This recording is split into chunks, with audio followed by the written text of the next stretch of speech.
இன்று நாம் காணப்போகும் நாடகம் திருவிளையாடல்.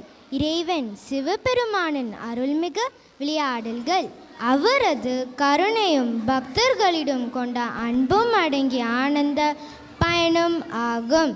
தமிழ் கலாச்சாரத்தின் பெருமையை எடுத்துக்காட்டும் இந்த கதைகள் மகிழ்வூட்டுவதோடு சிந்திக்க வைக்கும் தன்மையையும் கொண்டுள்ளன.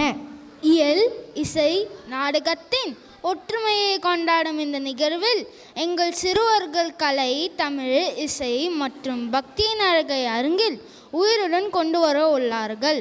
நம்மை சிந்திக்க வைக்கும் வசனங்கள், பாரம்பரிய நயமும் கலையமைப்பும் கலந்த திருவிளையாடல் நாடகத்திலிருந்து ஞானமும் பணிவும் நிறைந்த கலந்துரையாடலை நீங்கள் காணவிருக்கிறீர்கள்.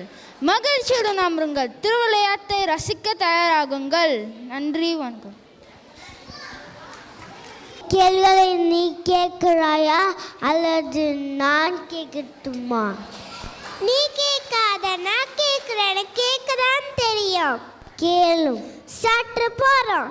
கேளும். பிரிக்க முடியாதது என்னவோ தமிழும் சுவையும், பெரிய கூடாதது எதுகையும் மோனையும், சேர்ந்தே இருப்பது வறுமையும் புலமையும், சேராதிருப்பது அறிவும் பணமும், சொல்லக்கூடாதது தன்னிடம் ரகசியம், சொல்லக்கூடியது உண்மையின் தத்துவம், பார்க்கக்கூடாதது பசியும் பஞ்சமும், பார்த்து ரசிப்பது கலையும் அழகையும், கலையில் சிறந்தது இயல், இசை, நாடகம்.